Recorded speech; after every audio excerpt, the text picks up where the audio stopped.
Cadre draft पर सहकार कर्मियों ने किया विचार विमर्श। राजस्थान बहुउद्देशीय सहकारी समिति कर्मचारी यूनियन जयपुर की बैठक में बोले अनेक वक्ता। वेतनमान व स्क्रीनिंग प्रक्रिया सहित विभिन्न विषयों पर हुई चर्चा। नमस्कार मित्रों, एमडब्ल्यू न्यूज मुखर वक्ता में आपका स्वागत है। बता दें कि जयपुर में 13 नवंबर को जयपुर के तारक भवन में राजस्थान बहुउद्देशीय सहकारी समिति कर्मचारी यूनियन जयपुर की बैठक संपन्न हुई। बैठक में राजस्थान बहुउद्देशीय सहकारी समिति कर्मचारी यूनियन जयपुर के अनेक जिला अध्यक्षों व प्रदेश कार्यकारिणी सदस्यों की मौजूदगी रही। बैठक में समिति कार्मिकों के कॉमन कैडर वेतनमान तथा स्क्रीनिंग प्रक्रिया से संबंधित ड्राफ्ट पर विस्तार से चर्चा की गई। संघ के प्रदेश प्रवक्ता एवं संघर्ष समिति के संयोजक हेमंत कुमार व्यास ने मंच संचालन किया।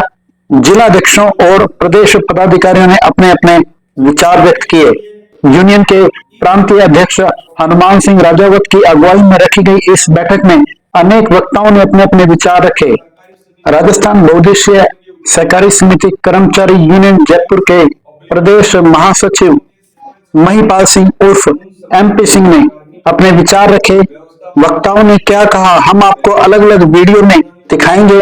इस वीडियो में हम आपको दिखा रहे हैं प्रदेश महासचिव महिपाल सिंह ने क्या कहा, आइए सुनते हैं उन्हीं की जुबानी।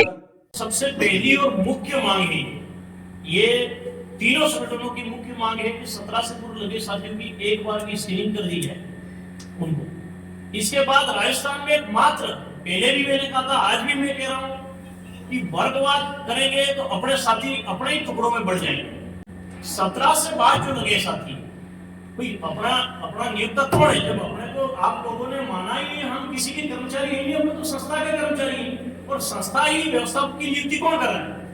संस्था कर रही है। संस्था कर रही है। जब 17 के बाद से लगे हुए साथी, आपने 22 में सेवा नियम बनाए। बैंक द्वारा कोई भी ये पोर्टल से संबंधित हो कोई भी फेरबदल करना तो वो तो अपनी मनमर्जी से कर सकते हैं, क्योंकि हमारी कौम और हमारे साथियों के भले के लिए अपनी तरफ से तो एक जोश और उमंग के साथ अपनी मांग को रख सकते हैं। और आदरणीय राजावत साहब से इस बारे में मैंने चर्चा भी की और उन्होंने आश्वस्त भी किया है कि नहीं महिपाल साहब अपनी इस बात को जोरों शोरों से रखेंगे कि भाई जो 17 से लगे हुए साथी 22 में सेवा नियम बना तो उस 22 तक लगे हुए साथियों को नियमितीकरण या स्क्रीनिंग के माध्यम से उनको लिया जाए। ये भी हमारी मुख्य मांग में ही आता है।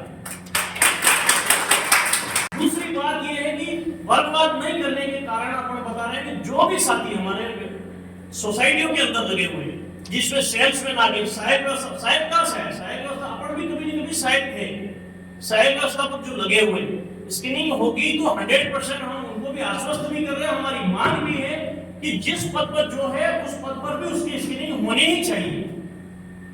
तो वो भी अपना साथी वो वर्गवाद में नहीं बटेगा और उनको किसी प्रकार का भ्रम नहीं होगा। ये तो बड़े तौर पर अपनी सबसे पहली और मुख्य मांग होगी स्क्रीनिंग, और इसमें कोई वर्गवाद नहीं किया जाए। ये शिवसा ने जैसे फरमाया था कि सहायक सेल्समैन जो जिस पोस्ट पर उसको स्क्रीनिंग कराई जाए, ये पहली मांग। अपने एकता का परिचय दे सकते हैं। अपन जितनी एकता में होंगे, अपन जितनी मजबूती के साथ होंगे, अपनी मांग लेके होगी तो 100% वो उनका झुकाव अपनी तरफ करना पड़ेगा।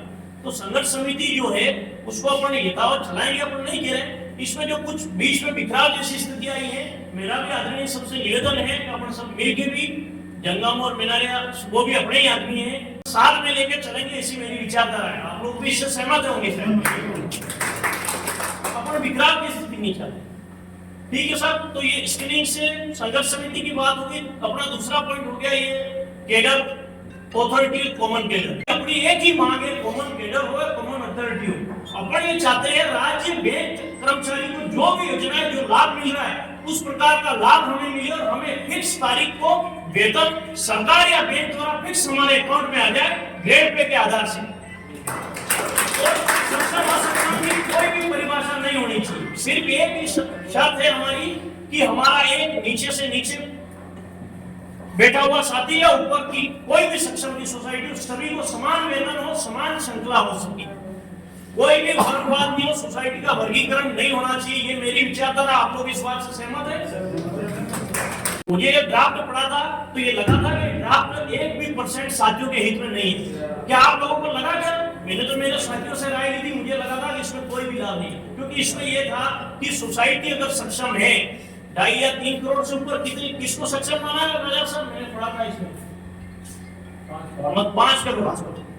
उसमें आप देखना, आप सही है गलत देखना, जैसे 5 करोड़ से ऊपर की सोसाइटी सक्षम आप ग्रेड पे ले रहे, क्या ले रहे क्या नहीं मुझे पता नहीं, आप 60 जा रहे 62 जा रहे, आपको लेना सोसाइटी से ही, आप कर्मचारी सोसाइटी के ही रहेंगे, ठीक है। सारी चीजें खर्चे तनख्वाह वहां से लेनी है। केडर अथॉरिटी में इसमें जो लिखा है, मैं जो समझाऊं उसके आधार से ये है कि जैसे एक संस्था को तो आप सहन कर ही रहे हैं, उसके पोदरेशन में तो आप नहीं है, ये अथॉरिटी बना के और ये पोदरेशन है, इसकी सारी स्वीकृति आज तो सिर्फ कोड और आप स्वतंत्र हैं, कल को आपको देना किसी को ये देना नहीं चाह रहे, लेना आपको खुद को है, पर फिर भी स्वीकृति इनसे लेना चाहिए। ये क्या आप इस बात से सहमत है क्या?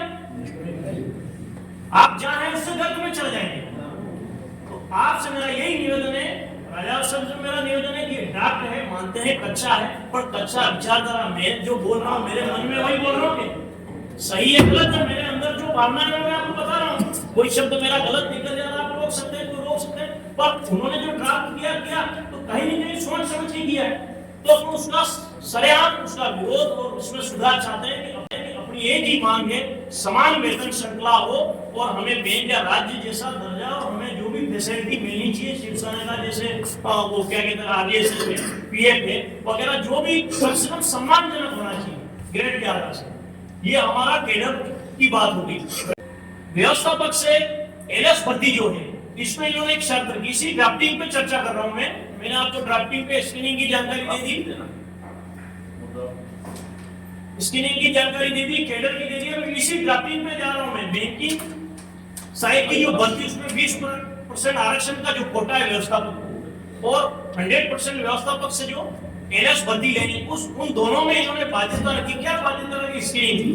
अब मैं बता रहा हूँ, मैंने यहाँ गिरा कोई सर्दी 10, 11 या 12 का लगा हुआ है, उसकी स्क्रीनिंग नहीं, वो किसी गलती विभाग की है, उसकी स्वयं की गलती। और अगर इस भर्ती में उसको पात्र नहीं माना जाता, उसको बैठने नहीं जाता, तो ये क्या सही न्याय है?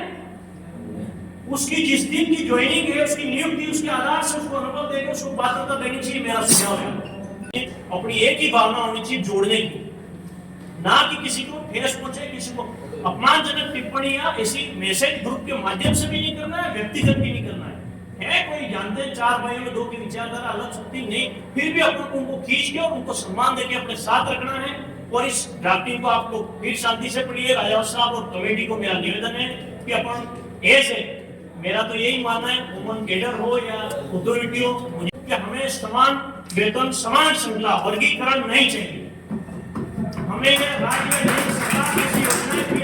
मिलने चाहिए। और सबसे पहला और मुख्य मांग है कि हमारी ये हमें भटकाने की कोशिश कर रहे हैं इन्होंने, ये जो केडर का ड्राफ्टिंग तैयार करके क्या कर दिया, अपने में बर्बाद कर दिया। बैंकिंग साइड एलएस भर्ती हो, केडर जो मुख्य मांग है उसमें चर्चा की नहीं उन्होंने इन सभी पे, क्योंकि ये आपस में लड़ते रहेंगे। कोई समझेगा सारा बैंकिंग साइड भर्ती मैं तो हो जाऊंगा, तो दूसरा विरोध करेगा कि यार मेरे को तो पात्र ही नहीं माना। एलएस में ये केडर में भी इन्होंने ये कॉमन केडर अथॉरिटी में उलझा दिया लोगों को। तो अपनी सेल्फ और सही डिसीजन लेके और सटीक मांग होनी चाहिए, और सभी जिलाध्यक्षों की जो भी सहमति, ज्यादा बहुमत जिसका है कि कोई इस बारे में सोचे, उसी पर हमारी कमेटी आगे काम करेगी। धन्यवाद साथी।